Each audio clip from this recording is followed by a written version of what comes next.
In this video, I'm going to be talking about how I improved my credit score from 535 to 844. If you did not watch it, go and watch the video where I talked about what caused it to even drop to the 535. I know, I was busy doing family business. Okay. The first thing I did in order to increase my credit score was to stop adding to the debt. What do I mean? Meaning I stopped using all credits, lines of credit, credit cards, anything that had to do with credit, aside from, say, quote unquote, the mortgage. But so long as it required swiping or tapping or transferring, I stopped using it. AKA, I was only living on debit. And when I say I mean we. It's me and my husband that did this thing. It's just sometimes saying we, I love you, boo. Okay, we stopped living on anything credit. So we switched to debit completely and totally. This meant that we only lived within our means, meaning if there was only $60 in the account, guess what? We planned with that $60 because there was no extra coming from anywhere.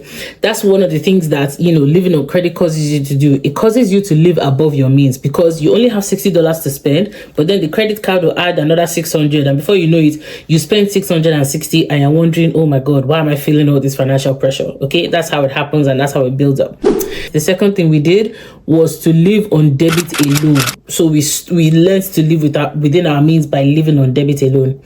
The next thing we did was to use the debt snowball to pay off all non-mortgage debt. So long as it was not a mortgage, it was getting paid off and fast. We were rushing it like crazy.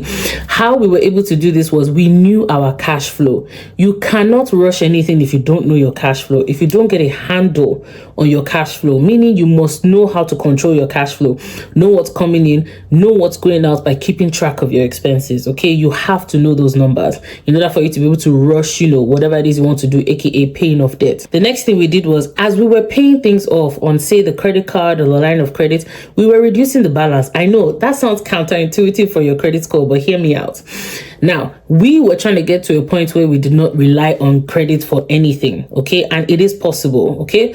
Again, I'm talking non-mortgage debt. So now, and even we're praying to get to the point of even mortgage included, but that's for another video. All right. We would reduce the balance on each card or on each line of credit as we were paying it off. So let's say we had a line of credit that was $10,000. We paid off $1,500. I will call the bank and tell them to reduce the balance, like to reduce how much credit I had access to $8,500. And 9 out of 10 times, the person on the other line was like, oh, don't do it. If you want to increase it, you're going to have to go through a credit application again. If you're better off keeping it for your credit utilization, blah, blah, blah. I was like, I know all this. I know what I'm doing. Thank you very much. Reduce the balance. What this meant was, we didn't have access to be able to go and re-spend that 1.5 again. So let's say we paid off $1,500 on a credit card or a line of credit. That money was truly paid off because now we didn't have access to it. So we paid the $1,500. We called the bank to reduce the balance, and that was it. We couldn't overspend again. Okay, so once we were done paying off our debts, what we then did was we closed all the accounts. I know, again, counterintuitive, but please note I'm speaking from experience here. My credit score went from 535 to 844. My husband's credit score is currently around 800. Okay, what we did was we closed all accounts. We didn't care what account it was. We closed every single account. This way we were able to start and build afresh. When we were done building our emergency fund, then we went and we opened one credit card. And that's what we've been using ever since. Okay, so we have a much better handle on our credits and on our spending because, one, we don't have several accounts everywhere, and two, we keep it very simple by having just one credit card open. Okay, we do have lines of credit. We don't touch it. We just have it there just because, but we only use one credit card and we pay it off every month. Okay, so as much as possible, if you are looking to figure out how to increase your credit score, one of the best things you can do for your credit score is to actually pay off your debt. I know it sounds ridiculous, but that's one of the best things you can do. Thank you for watching this video. See you in the next one.